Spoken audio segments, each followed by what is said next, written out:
Hi guys, welcome back to my channel বিন্দাস blogging. কেমন আছো তোমরা সবাই? আই হোপ সবাই খুব ভালো আছো আর আমিও খুব ভালো আছি। তো চলে এসেছি আবারও একটা নতুন ভিডিও নিয়ে তোমাদের জন্য।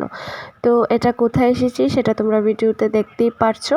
তো আজকে আমরা এসেছি চিলড্রেন্স পার্কে। তো এখানে হচ্ছে মেলা, আর এই মেলাতে এসে কী কী করলাম সে সব কিছুই তোমাদের সাথে শেয়ার করবো। তো এখানে ভিতরে ঢুকে সমস্ত স্টলগুলো ভিজিট করছি।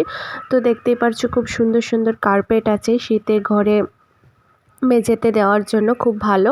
তারপর একটু এগিয়ে যেতেই দেখলাম খুব ভালো ভালো লেডিস ব্যাগ কালেকশন, দেন ট্রলি, অনেক কিছুই আছে।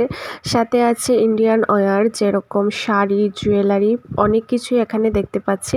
তো তোমরা কারা কারা এখানে এসেছো অবশ্যই কমেন্টে জানাবে, আর যারা আসোনি তারা অবশ্যই আসতে পারো। মেলাটা কতদিন হচ্ছে সেই সব ডিটেলস ডিসক্রিপশানে দিয়ে দেবো, দেন অ্যাড্রেসটাও ভালো মতো আরেকবার দিয়ে দেবো। তো তারপর এখান থেকে একটু এগিয়ে যেতে এখানে দেখতে পেলাম এই জিনিসটা। এগুলো খুব ভালো লাগছিল, খুলে খুলে দেখাচ্ছিল সোফা কাম বেড বা বেড কাম সোফা যেটাই বলো। তো এগুলো দেখার পর এখানে ছিল কিছু ইন্ডিয়ান কালেকশন।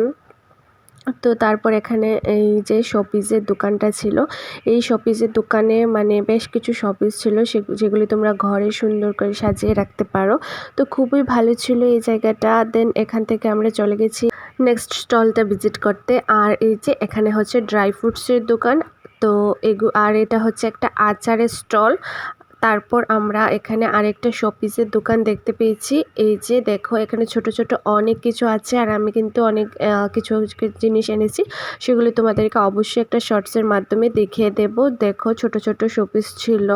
তারপর এই যে চারপাশটা একটু ঘুরে ঘুরে দেখছি, এখানে কিছু জুয়েলারি আছে, পাশাপাশি আরও কিছু ভালো ভালো শাড়ির দোকান আছে এখানে।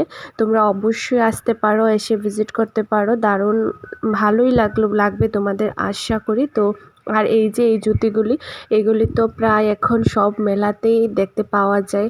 তারপর ছিল খুব ভালো ভালো ফার্নিচার, আর এই যে এই দোকানটা সবগুলো ছিল 100 রুপিস করে। এই যে যা কিছুই কিনো এখান থেকে 100 রুপিস করে। তো ভিডিওটা এই পর্যন্তই, ভালো লাগলো অবশ্যই একটা লাইক করে দিও।